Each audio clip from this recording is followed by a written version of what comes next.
Sir আপনাকে একটা কথা বলি। বলো। স্যার আপনি কি কারোর সাথে এঙ্গেজ? একটা কষায় থাপ্পড় মারবো ধরে।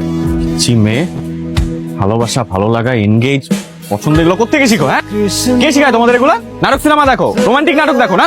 শোনো, তোমার যে বয়স, এই বয়সে তোমার একমাত্র কাজ হচ্ছে পড়াশোনা করা। পড়াশোনা করো, স্কুলের সবাইকে দেখায় দাও যে তুমি স্কুলের সবচেয়ে ভালো ছাত্র। দেখাই দিব, কিন্তু আমার একটা শর্ত আছে। কি?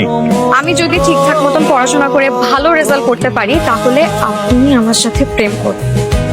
আচ্ছা, পড়াশোনা করো, তারপর পরটা পরে দেখা যাবে। পরে দেখা গেলে তো হবে না, আপনার আমাকে এক্ষুনি প্রমিস করতে হবে। প্রমিস করেন স্যার। আপনি কিন্তু আমার হাত স্পর্শ করে প্রমিস করেছেন, এখন আপনি যদি কোনো কিছু উল্টাপাল্টা করেন আমি কিন্তু মারা যাবো স্যার। আরে তুমি মারা যাবা কেন?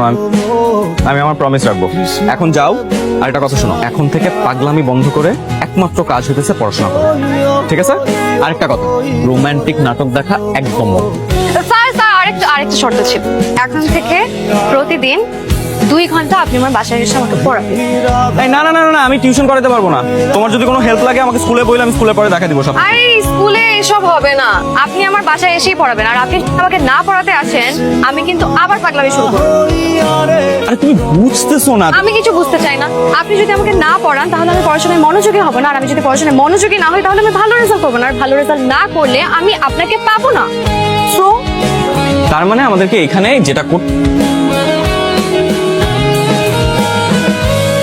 কি মনোযোগটা কোথায়? হ্যাঁ স্যার এসব ধরাধরি আমার ভাল লাগে না। আরে কঠিন জটিল অঙ্ক এখন আমার মাথায় ঢুকবে না। বাইরের আবহাওয়াটা কি সুন্দর, চলেন না একটু ঘুরে আসি। তোরই আমি তোমাকে পড়াইতে আসছি, তোমার সাথে প্রেম করতে আসি না। চলেন না স্যার একটু